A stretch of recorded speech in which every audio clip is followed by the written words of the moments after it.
Sa ibang balita, sinibak sa pwesto ang isang vlogger na pulis sa Talisay City, Cebu. Ang palaro kasi sa kanyang vlog, Bring Me a Drug User at Pusher. Nakatutok si June Veneracion. Drug user. Maayong adlaw mga higala, ganahan baka og easy money? For the content, binigyan ng twist ng isang vlogger na pulis na naka-assign sa Talisay, Cebu, ang larong Bring Me. For 2,000 pesos, bring me. 2,000 ha? Drug user. Mas malaki ang kanyang offer kung ang madadala sa kanya ay drug pusher.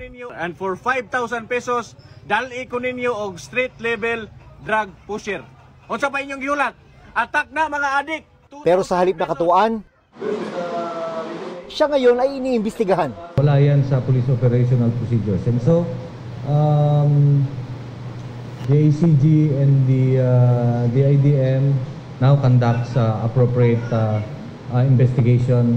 Nakakuha na ang PNP headquarters ng kopya ng kanyang video bilang bahagi ng isinasagawang investigasyon bago pa man ito mabura sa kanyang Facebook account na merong mahigit 400,000 followers. Meron pa pala siyang isang vlog na nagpa-bring me naman ng mga hindi rehistradong baril. Sinibak na siya sa pwesto.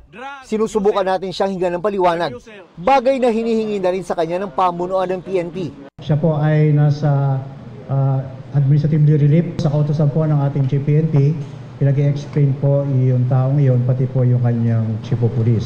Sabi ng PNP, ang nangyari sa pulis sa Cebu ay magsilbi sana ng aral sa iba pang pulis na maging maingat sa kanilang online activity, personal man o opisyal, para hindi sila malagay sa alanganin at hindi makompromiso ang police organization.